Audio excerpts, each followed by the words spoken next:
السلام علیکم ورحمۃ اللہ وبرکاتہ۔ دوستو کیسے ہو؟ امید ہے آپ خیریت سے ہوں گے۔ اللہ تعالیٰ آپ کو خوش اور اپنی ہدف میں کامیاب بنا دیں۔ دوستو فیمیل لیکچر اسلامیات کے انٹرویو کے کچھ سوالات ملے تھے، تو میں نے چاہا کہ آپ کے ساتھ بھی شیئر کروں، کیونکہ بحیثیت مسلمان ہونے کے ان چیزوں کا سیکھنا ہمارے اوپر ایک ذمہ داری ہے، سیکھنا چاہیے ان چیزوں کو۔ تو یہ انٹرویو کے کچھ سوالات تھے۔ سب سے پہلا سوال یہ ہے کہ عنکبوت کس سے کہتے ہیں؟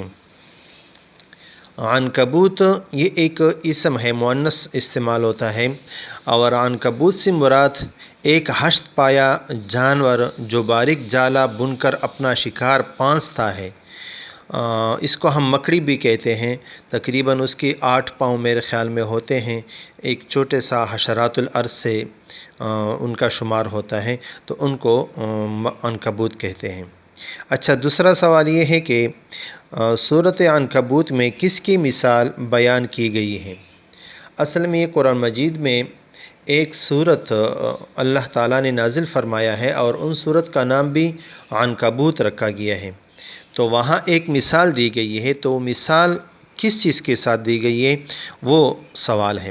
تو اصل میں اس پوری آیت کا میں ترجمہ سناتا ہوں، پھر آپ کو سمجھ میں آ جائے گی کہ ان کافر لوگوں کی مثال جنہوں نے اللہ کو چھوڑ کر اوروں کو یعنی بتوں کو کارساز بنا لیا ہے، وہ مکڑی کی داستان جیسی ہے جس نے گھر بنایا، اور بے شک سب گھروں سے زیادہ کمزور گھر جو ہے وہ مکڑی کا گھر ہے، کاش وہ لوگ جانتے۔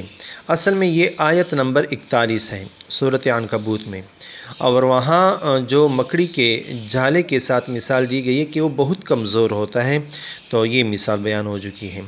اچھا، اس سے اگلا سوال جو ہے وہ یہ ہے، سورۃ برات میں مصارف زکوٰۃ کے اخیر میں فریضۃ آیا ہے، اس کا کیا معنی ہے؟ سورۃ برات میں آیت نمبر 60 ہے میرے خیال میں، انما الصدقات للفقراء والمساکین والعاملین، آخر میں آیا ہوا ہے فریضۃ من اللہ واللہ علیم حکیم۔ یہ اللہ کی طرف سے مقرر کیے گئے ہیں۔ فریضۃ کا یہاں کیا معنی ہے؟ مقرر کیے ہوئے ہیں، مطلب یہ ہے کہ اللہ تعالیٰ کی طرف سے یہ مسلمانوں پر لازمی ہے، مقرر ہے۔ اچھا، اس سے بعد اگلا سوال جو ہے وہ یہ ہے کہ ربا کسے کہتے ہیں اور ربا کی اقسام بیان کریں۔ دوستو، ربا عربی میں مطلق زیادتی کو کہتے ہیں، بڑھوتری کو کہتے ہیں، مطلب یہ ہے کہ بلندی کو کہتے ہیں، یہ عربی میں۔ اور یہ ہم جو سود کا معنی کہتے ہیں، تو سود کو بھی عربی میں ربا کہتے ہیں۔ اور ابو القاسم الحسین بن محمد اصفہانی رحمۃ اللہ علیہ لکھتے ہیں، الربا الزیادۃ علی رأس المال، کہ ربا کسے کہتے ہیں؟ اصل مال پر زیادتی کو کہتے ہیں۔ لیکن شریعت میں ربا کسے کہتے ہیں؟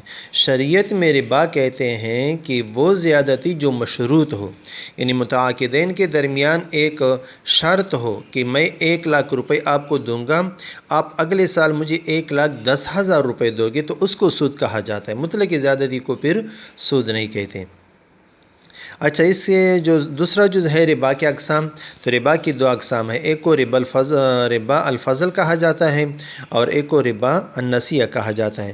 جو ربا النسیہ ہے اس کو ربا القرآن بھی کہا جاتا ہے، کیونکہ وہ قرآن کے ذریعے حرام ہو چکی ہے، حرمت ثابت ہے، اور ربا الفضل جو ہے وہ حدیث کے ذریعے چونکہ وہ ہے حرمت ظاہر ہو چکی ہے، اسی وجہ سے اس کو ربا الحدیث بھی کہا جاتا ہے۔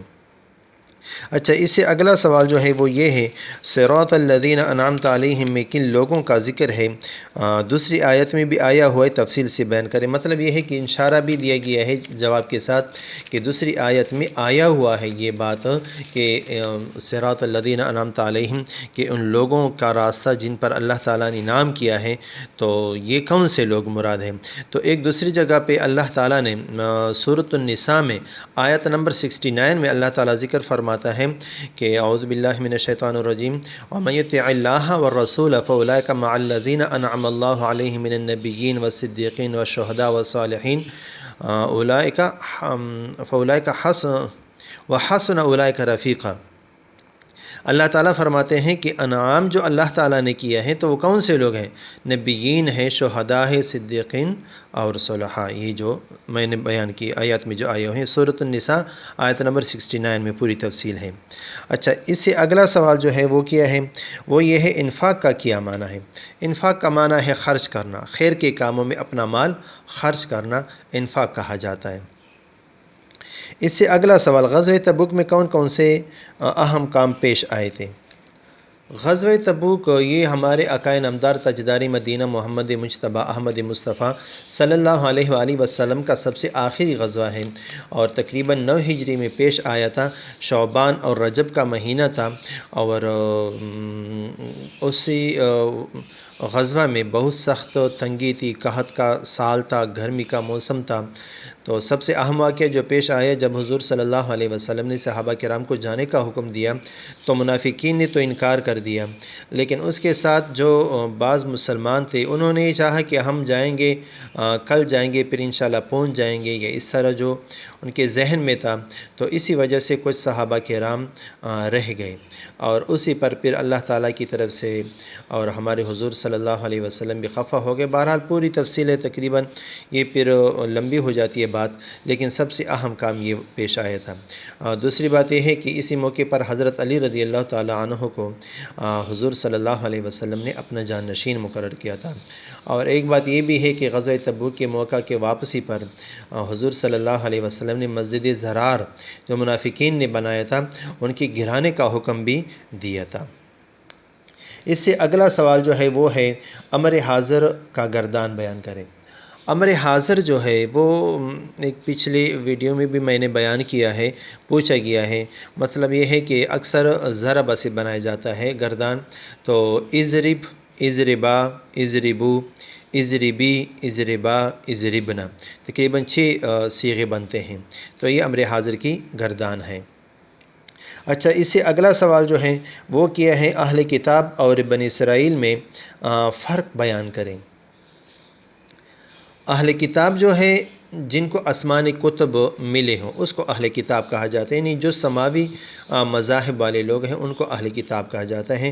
لیکن یہاں ہمارے اسلام میں یا ہمارے ہاں اہل کتاب سے کون مراد ہے؟ جو مسیحی لوگ ہیں یا یہودی لوگ ہیں ان کو اہل کتاب کہا جاتا ہے، جن کو اللہ تعالیٰ کی طرف سے صحیفے ملے ہیں یا کتاب ملا ہے لیکن وہ پھر مسخ ہو چکے ہیں، ان کو اہل کتاب کہا جاتا ہے۔ اور دوسرا جو بنی اسرائیل ہیں، بنی اسرائیل اصل میں یعقوب علیہ السلام کا لقب تھا۔ اسرائیل عبرانی لفظ ہے یہ۔ اسرا کا معنی ہوتا ہے بندہ اور ایل کا معنی ہوتا ہے اللہ، یعنی اللہ کا بندہ۔ یعقوب علیہ السلام کا جو لقب بن گیا، تو بنی اسرائیل یعقوب علیہ السلام کے اولاد، اور ان کے تقریباً 12 قبائل تھے بنی اسرائیل کے۔ یعقوب علیہ السلام کے 12 بیٹے تھے یا 13 بیٹے تھے، تو یہ تقریباً 12 تھے۔ نام کچھ اس طرح ہیں، ریبون تھا، ایک شمعون تھا، ایک لاوی تھا، یہودا تھا، دان تھا، نفتالی تھا، جاد تھا، عاشیر تھا، اسی طرح یساکار تھا، زبولون تھا، ماناسا تھا، افرائیم تھا اور بنیامین۔ یہ تقریباً قبائل تھے بنی اسرائیل، تو یہ بنی اسرائیل تھا اور وہ اہل یہود تھے۔ یہ ویڈیو تقریباً بہت مختصر ہو چکی ہے، تو چلیے یہی سوالات تھے۔ شکریہ، جزاکم اللہ۔